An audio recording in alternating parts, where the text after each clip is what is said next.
तुम्हारी ये दो कौड़ी की बातें मान्यवर आज से निवेदन करूंगा कैसे घर को लड़ाया जाता है। एक बहू है अपने घर में बैठी है, पड़ोसी आ गई आग लगाने। अब बैठी बातचीत की, नाश्ता किया, चाय पिया और जो भी बिस्किट उसने खिलाए खाई। अब मालूम है कैसी आग लगाई उसने, घर में कैसे फूंका जाता। कुछ लोग ऐसे ही होते हैं जिनका काम आग लगाना हुआ करता है। कुछ लोग ऐसे होते हैं जो पेट्रोल लिए बैठे रहते हैं कि कब जिनकारी भड़के और पेट्रोल डाल दिया जाना चाहिए। कुछ लोग ऐसे होते हैं समाज में। वो महिला गई, चाय पी ली, नाश्ता कर ली, जाते समय बहू के कान में बोल गई कि बहन अब मैं चलती हूँ। अब बताओ ये बात कान में बोलने की क्या जरूरत थी? ये तो सामने ही बोल देती ना कि अब मैं चलती हूँ। सासू ने कहा क्यों रही, क्या बोल रही थी वो जल्दी बता। अरे अम्मा जी कुछ नहीं। भाई चुप, कैसे नहीं बोली? अरे अम्मा जी यही बोल कर गई है वो कि मैं चलती हूँ। चुप, ये बात कोई कान में बोली जाती है? जरूर मेरे खिलाफ भड़का रही होगी और तू भी उसके पक्ष में बोल रही है। सही बता, अब बेचारी सही क्या बताए, बात तो यही है। लेकिन सासू की दिमाग में कीड़ा डाल करके चली गई, घर को आग लगा करके चली गई, घर को बर्बाद करके चली गई। सासू ने कहा मैं देख लूंगी तुझे। पड़ोसिन के बातों में लगी रहती है। सही बता, तुझे कसम है वो क्या बोल कर गई? अब बोलो बेचारी बहू क्या बोले कि क्या बोल गई? अरे वो बोल कुछ नहीं गई, तुम्हारी खुशियों में आग लगा करके बाहर। ऐसे पड़ोसियों से सावधान, ऐसे लोग जो हमारे घरों को उजाड़ा करते हैं। महिलाओं से मेरा निवेदन है, परिवार में कभी दुख मिले, पीड़ा मिले, कष्ट मिले तो पड़ोसियों के सामने कभी आंसू मत बहाना। पड़ोसी के सामने आंसू बहाओगे ये कोई आंसू ना पहुंचेंगे। तुम्हारे जाने के बाद तुम्हारे आंसुओं का मजाक बनाया करते हैं। आपसे इतना निवेदन है, मन करे रोने का तो इंसान की तरफ मुंह करके मत रोना। मंदिर जाना और भगवान के सामने अकेले में दो आंसू ढुलका लेना। अरे दीवार की तरफ मुंह करके आंसू बहा लेना, मन हल्का हो जाएगा। रो जरूर, क्योंकि महिलाएं बिना रोए रह नहीं सकती हैं। ध्यान रखो, दो चार तो टपक ही आते हैं, एक दो बार खूब रो, दीवार की तरफ मुंह करके रोना। आप कहेंगे महाराज दीवार की तरफ मुंह करके रोएंगे तो कौन से दुख मिट जाएंगे? अरे दुख तो ये पड़ोसी भी ना मिटाएंगे। एक बात याद रखना, दीवार की तरफ आंसू बहाओगे ना तो दीवार भले तुम्हारी सहायता ना करे, लेकिन एक विश्वास दिलाता हूं, दीवार तुम्हारी मजाक भी नहीं बनाएगी, तुम्हारे आंसुओं की हंसी भी नहीं बनाएगी। ध्यान में, अकेले में रो लीजिए, बहा लो आंसू, कुछ नहीं होता है। मान घरों को मत उजाड़िए। क्या हो जाता है तुम्हें? शादी होती है, भाई भाई के व्यवहार में फर्क पड़ जाता है, लेकिन कुछ आदर्श परिवार आज भी हैं इस दुनिया में जिन्हें हम अपना उदाहरण बना करके प्रस्तुत कर सकते हैं। विचार करिए, आप सोचिए, ऐसे आदर्श परिवार भी दुनिया में होते हैं जो भाई के लिए दूसरा भाई जान देने को तैयार हो जाए। मैं एक शहर में गया और जैसे ही मैं गया उसके घर में गया, उसने पूरे घर में चरण पड़वाए। मैंने कहा तू मुझे मकान दिखा रहा है? बोले महाराज मकान नहीं दिखा रहा हूं, आपके चरण हर कमरे में पड़ना चाहिए। मैंने जब उसका मकान देखा, बड़ा आलीशान मकान। मैंने कहा इतना आलीशान मकान, इतना सुंदर मकान तुम्हारा? मालूम है उस भाई के आंखों में आंसू आ गए। उसने कहा महाराज ये मकान मेरा नहीं है। तो फिर किसका है? ये मेरे बड़े भाई का है। बड़े भाई का? बोले हाँ। जब मेरे बड़े भाई ने मकान बनाया और मुझे बुलाया कि भाई आओ, पहला निमंत्रण मैं तुम्हें देता हूं, उसके बाद मैं समाज को दूंगा।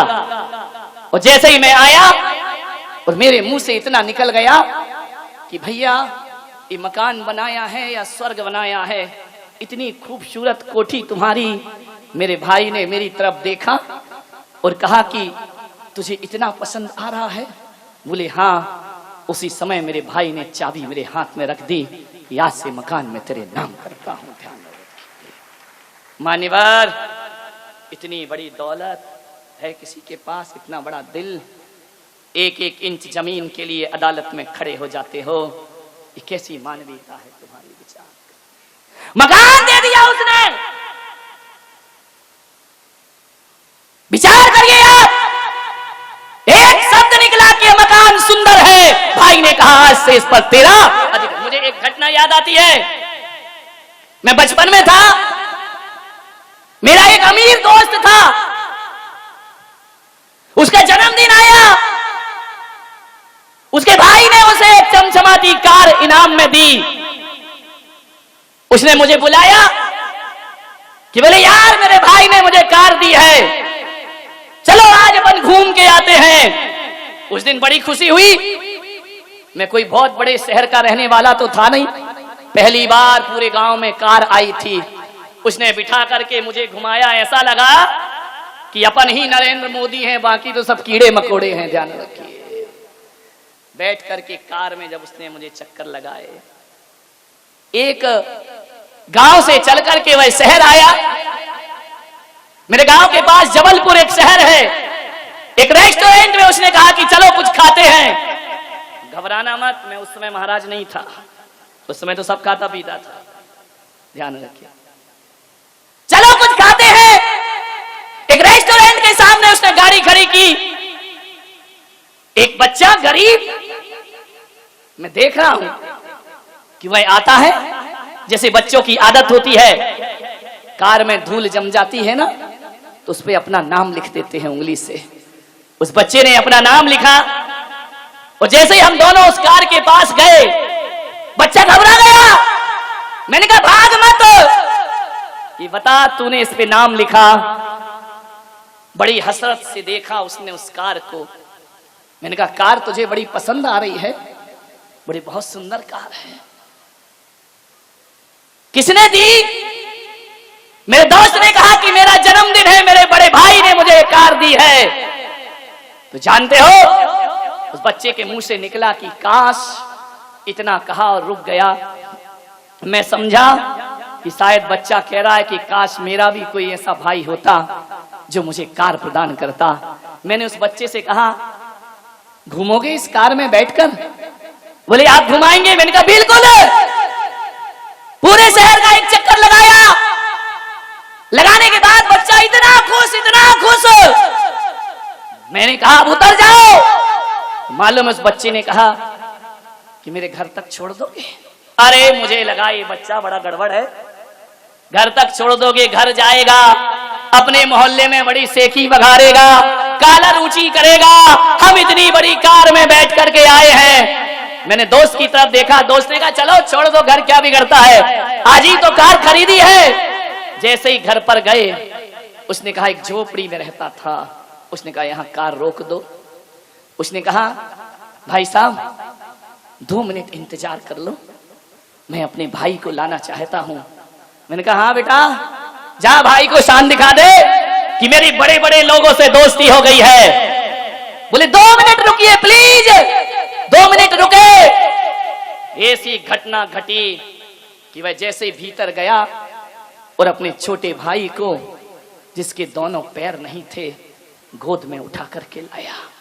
और गोद में उठाकर जैसे ही लाया, छोटे भाई ने देखा कि भैया तुम इस कार में बैठकर आए हो, ये किसकी कार है? बोले देख वो जो सामने 2 खड़े हुए हैं, एक के भाई ने कार दी है। मैं सुन रहा था कि ये क्या कह रहा है। मालूम है उस भाई ने अपने अपाहिज भाई से क्या कहा कि भैया देख, एक दिन मैं भी पैसा कमाऊंगा और तेरे लिए ऐसी कार ला करके तुझे प्रदान करूंगा, फिर अपन दोनों बड़े मजे से एक खूबसूरत दुनिया देखेंगे, अपन दोनों घूमेंगे इस शहर में। तू चिंता मत कर भाई, मैं कमाई करूंगा, जैसे भी होगा। हे भगवान इतना सामर्थ्य प्रदान कर कि इसके भाई की तरह मैं भी अपने छोटे भाई को एक कार प्रदान कर। विचार करिए आप, उसने ये नहीं कहा कि मुझे ऐसी कार मिल जाए, उसने तो ये कहा कि ऐसी कार मिल जाए तो मैं भी अपने भाई को अपने हाथों से गिफ्ट कर सकूं। सोचिए, और आज आपका जीवन क्या है? आपके पास स्कूटर है, यदि बड़ा भाई कार ले आता है तो इंजन उतना नहीं जलता जितनी तुम्हारी छाती जला करती है। ले आया कार, बेईमानी की कमाई है, नंबर 2 की कमाई है। ये सारी गालियां तब निकलती हैं जब आदमी अपने आप से और किस्मत से हारा हुआ होता है। ध्यान रखिए, आपके पास यदि सामर्थ्य ना हो तो गाली निकलेंगी। ध्यान रखिए, जो आदमी जितनी गाली बकता है, जो आदमी जितना जोर से चीख करके बात करता है, वो भीतर से उतना ही पुरुषार्थहीन आदमी हुआ करता है। वो भीतर से उतना ही खाली होता है, उतना ही रिक्त हुआ करता है, उतना ही भयभीत हुआ करता है। ध्यान रखिए, कहा क्यों गालियां दी एक भाई को? तुम कार नहीं ला पा रहे हो तो भाई की कार बेईमानी की हो गई, और तुम ले आते तो ईमानदारी की हो जाती। ये भाई के फर्ज नहीं होते हैं। एक भाई का फर्ज याद दिला रहा हूं कि आपको तो ये सोचना चाहिए, अरे खुश होकर के जाके भाई के पैर छूना चाहिए कि वाह रे भाई, तू कार लेकर के आया, कम से कम इस मोहल्ले में एक कार तो आई। यदि प्रेम के व्यवहार रखोगे तो कभी बीमार पड़ोगे तो ये सोच लेना कि इतना तो मेरा भाई है कि बीमार पड़ूंगा तो एक कार में मुझे अस्पताल तक तो जरूर छोड़ेगा। ये खुशी नहीं मनाते हो, तुम अपने भीतर जलन पैदा करते हो, ईर्ष्या पैदा कर। अरे खुश होना चाहिए। अरे भाई के घर कार आई तो लगना चाहिए अपने ही घर में कार आ गई। इतना अपनापन अपने भीतर पैदा करो। हम तो उस देश के लोग हैं कि पड़ोस में अभी सहनाई बजती है किसी बेटी की शादी की तो हमारे दिल झंकृत हो जाया करते हैं। पड़ोस में यदि खुशियां मनाई जाती है तो हम भी उनकी खुशियों में शामिल हैं। फिर क्या बात है कि भाई की खुशी बर्दाश्त नहीं होती है, पड़ोसियों की खुशियां बर्दाश्त हो जाया करती हैं। अरे खुश होना चाहिए। एक भाई तरक्की कर रहा है, अपनी छाती गर्व से चौड़ी हो जाना चाहिए। एक भाई उन्नति कर रहा है, अपना माथा ऊपर उठ जाना चाहिए। मेरे गुरु आचार्य पुष्पदन सागर जी महाराज एक ऐसे आचार्य हैं, यदि उनका शिष्य प्रभाव ना करता है ना तो वो शिष्य की टांग नहीं खींचते हैं, छाती चौड़ी करके कहते हैं मेरा बेटा है और मेरे महावीर की ध्वज को आकाश में फहरा रहा है। ध्यान, ये सद्गुण होना चाहिए हमारे जीवन में। ध्यान रखिए, एक दूसरे से जलन, एक दूसरे से ईर्ष्या, एक दूसरे से कपट, रंचक दगा बहुत दुखदानी, सुख पावे संतोषी। खुशियां बांटिए दुनिया को। क्या दे सकते हो आप किसी को? खुशियां ही तो दे सकते हो। खुशियों के 2 फूल तुम्हारे मुख से नहीं झड़ते हैं। हर वाणी में बारूद भरा हुआ है, हर वाणी में कांटे चुभा करते हैं। ध्यान रखिए, अरे 2 शब्द अच्छे बोल दोगे तो क्या बिगड़ जाएगा तुम्हारी खानदान का? 2 शब्द अच्छे बोलोगे तो पुरखों का मान बढ़ जाएगा। ध्यान रखिए, प्रेम के शब्द चाहिए। दौलत ना हो तो भी चल जाता है। मान्यवर नारी एक संकल्प करे कि मैं किसी भी परिस्थिति में अपने घर को नहीं टूटने दूंगी, अपने घर को नहीं बिखरने दूंगी।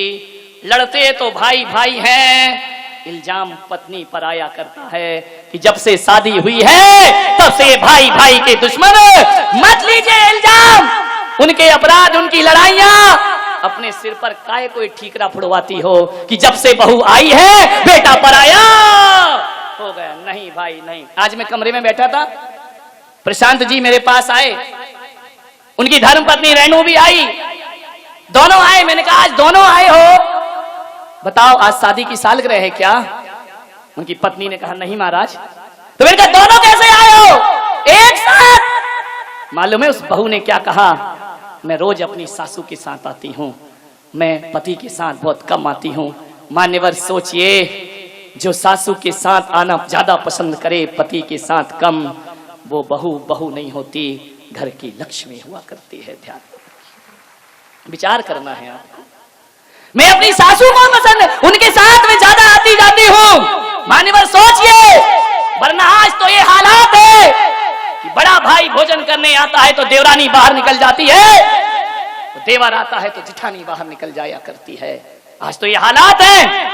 अरे कभी सिर जेठानी का सिर दुख रहा हो ना तो समझदार देवरानी को कहना चाहिए कि भाभी आप जाकर के सो जाओ, आपके बच्चों को गर्म फुलके बना करके मैं खिलाऊंगी। वो आपके नहीं, वो मेरे ही बच्चे हैं। और एक बात ध्यान रखना, अपने बच्चे को 2 मिनट बाद खिलाना, जेठानी के बच्चे को 2 मिनट पहले खिलाना, कुछ नहीं बिगड़ जाएगा, तुम्हारा बच्चा भूख से मर नहीं जाएगा, तड़प नहीं जाएगा। लेकिन ये छोटी सी बात तुम्हारी इज्जत देवरानी जेठानी के सीने में बढ़ जाएगी, जेठानी के मन में तुम्हारा सम्मान आगे। क्या फर्क पड़ता है, सब्जी तो तुम्हें बनाना ही है ना। बहुओं से मेरा निवेदन है, क्या करना है, घर को संवारना है ना। तुम्हें मालूम है फ्रिज में अकेली भिंडी है और कुछ नहीं है, आज यही बनेगी। तो तुम्हारी भी खाने की इच्छा यही है, जाके सासू से पूछ लेना, अम्मा जी, मम्मी जी, आज क्या बनाना है। माँ क्या कहेगी, देख ले, जो पड़ा हो वो बना ले। ध्यान रखिए, बिना पूछे भी आप भिंडी बनाती, और पूछ कर भी भिंडी बना रही हैं, पूछ कर बना रही हैं, तो मिर्च मसाले नहीं, भीतर का प्रेम डाला जा रहा है। ध्यान रखिए, इतना सा सब क्या बिगड़ जाएगा अपना। बड़ों से पूछ करके काम कर लीजिए, थोड़ी सी मिठास आ जाएगी। मिर्च मसाले तो उतने ही होंगे, लेकिन पूछने से स्वाद में जायका पैदा हो जाया करता है, स्वाद में ऐसा प्रेम प्रभाव। क्या बिगड़ता है अपना। आज चतुर्मास कमेटी के लोग हैं, काम वही करते हैं, मुझे नहीं करना है, लेकिन जो पूछ कर और आज्ञा में करते हैं वो संत के हृदय में जगह बनाते हैं, और जो उदंडता करते हैं वो संत की नजरों से गिर जाया करते हैं। ध्यान रखिए, पूछना ही बस तो है हमें, और क्या करना। अपने बाप का जा क्या रहा है, सोचिए, विचार करिए, किस बात की मालिकियत, किस बात की हुकूमत। समाज की चीज समाज में जाएगी। ध्यान रखिए, थोड़ा सा व्यवहार बदलने का प्रयास करिए अपने जीवन। मान्यवर,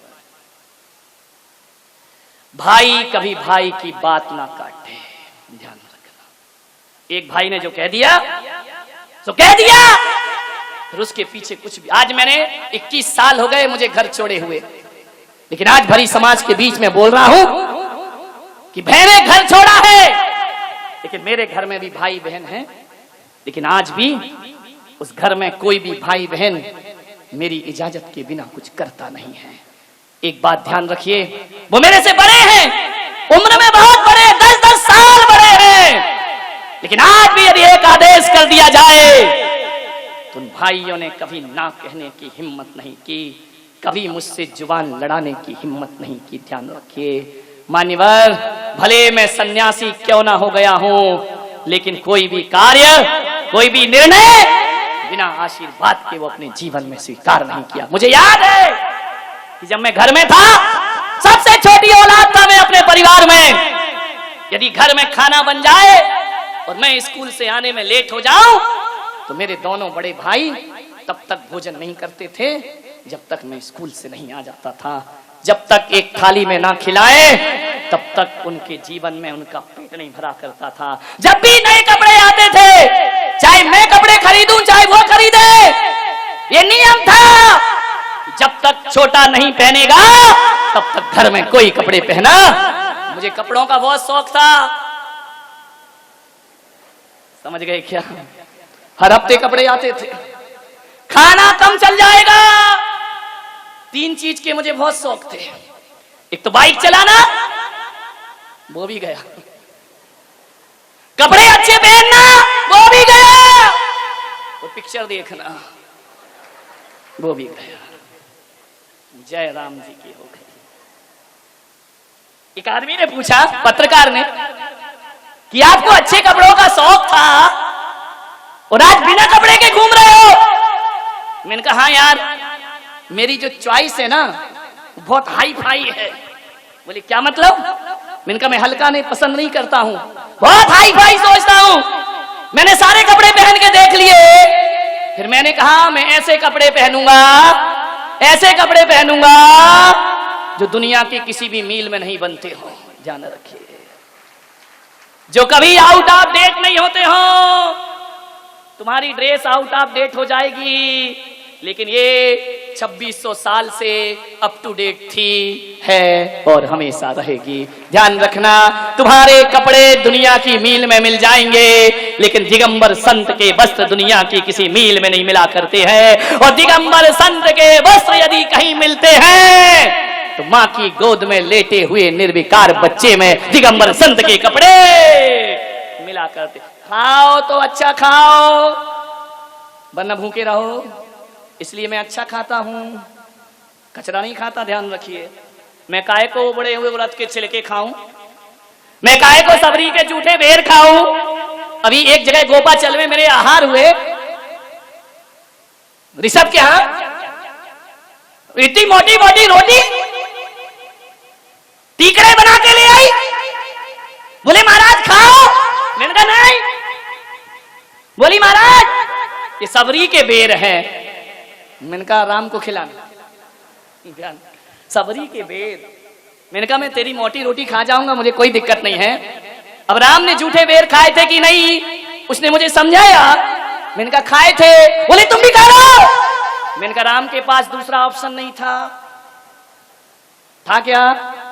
मेरे पास 12 कटोरी है, और यदि राम के पास दूसरा ऑप्शन होता तो कहते सबरी बेर तो तू खा लेना, आज मेरे हरि का त्याग है। लिया माल मलीदा, यहां ध्यान रखिए। महावीर ने उबले हुए उड़द खाए। दूसरा ऑप्शन था क्या? खीर होती तो क्या चंदना उड़द खिलाती, छिलके खिलाती, और होते छिलके और खीर दोनों होते तो मेरा पूरा विश्वास है महावीर छिलके अवॉइड करते और खीर लेकर के आहार। राजाओं के घर में खीर का आहार हुआ, ऑप्शन ही नहीं था दूसरा। मैंने कहा तेरे पास यदि अकेले टिक्कड़ हो तो ला मैं सबरी के बेर खा लेता हूं, तू खाए माल मलीदा, मुझे खिलाए टिक्कड़। तेरे मैं तो नहीं खा सकता भाई, ध्यान रखिए। अच्छा खाना, अच्छा पहनना और अच्छी गाड़ी में घूमना, ये बात अलग है कि मेरी गाड़ी हाथों से नहीं चलती, मेरी गाड़ी पांवों से चलती है। ये 11 नंबर की गाड़ी ना पंचर होती है, ना ट्यूब टायर बस्ट होता है, ना इसमें हमें परमिट बनवाना पड़ता है, ना लाइसेंस लेना पड़ता है। और ट्रैफिक की चिंता हम नहीं करते, ट्रैफिक हमारी चिंता किया करता है।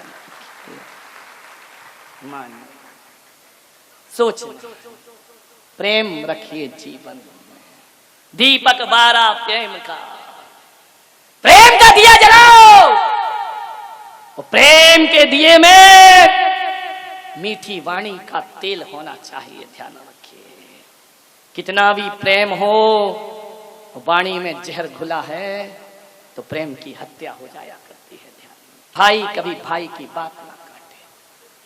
जब जब भाई भाई लड़े हैं, क्या हश्र हुआ है तुम्हें मालूम है? इतिहास उठाकर देखो, कौरव पांडव लड़े, क्या हुआ उनका हश्र मालूम है आपको? बर्बाद हो गया हस्तिनापुर। ध्यान रखिए, मान्यवर, रावण और विभीषण में नाराजगी हुई, क्या हश्र हुआ उनका, ध्यान रखिए।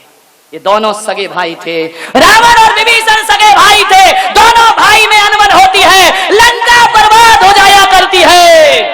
कौरव और पांडव लड़े तो हस्तिनापुर की तबाही हो गई। एक बात ध्यान रखना, जब इस दुनिया में ये तो हो गए पुराने लोग, भरत बाहुबली लड़े, क्या अंजाम हुआ दोनों का? दोनों के हाथ में 6 खंड छूट जाया करते हैं, दोनों संन्यास की धारा में बह जा। भरत बाहुबली का युद्ध आपने देखा है, कौरव पांडव का युद्ध आपने देखा है, रावण और विभीषण के बारे में भी देखा है। और एक बात और याद रखना, ये तो पुराने इतिहास हो गए, लेकिन जब कोई आज के युग में प्रमोद महाजन और प्रवीण महाजन लड़ते हैं तो हश्र क्या होता है वो आप देखा करते हैं। आपके सामने उनका हश्र हुआ है जब कोई मुकेश अंबानी, अनिल अंबानी आपस में झगड़ा करते हैं तो मीडिया के फ्रंट पेज की कवर बन जाया करते हैं। मेरे भाई विचार करिए, ये सगे भाई हैं, विचार करना, फिर इतिहास से देकर वर्तमान तक। अरे तुम सगे भाइयों से अच्छे तो वो सौतेले भाई होते हैं जो राम लक्ष्मण और भरत शत्रुघ्न जैसे आपस में जिया करते हैं। राम लक्ष्मण सगे भाई नहीं थे, सौतेली माँ के पुत्र थे। भरत शत्रुघ्न सौतेली माँ के पुत्र थे। नकुल सहदेव सौतेली माँ के पुत्र थे, लेकिन इन्होंने ऐसा परिचय दिया, एक खून और सगे भाई भी वो परिचय दुनिया में स्थापित नहीं कर पाते हैं। भ्रात धर्म निभाया इन्होंने। मालूम है तुम्हें, राम जी को वनवास हुआ, लक्ष्मण दौड़े दौड़े मां सुमित्रा के पास गए।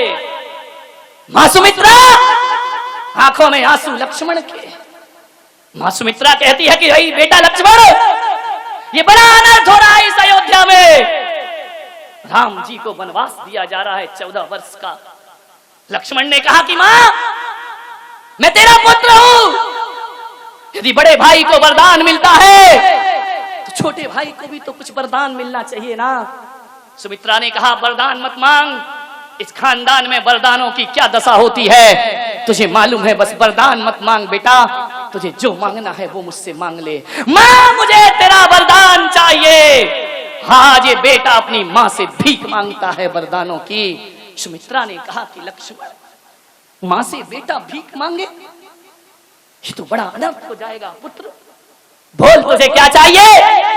बोले मां वचन दे। वचनों की क्या जरूरत है पुत्र, रघुकुल रीत सदा चले आई, प्राण जाए पर वचन न जाए। ध्यान रखिए।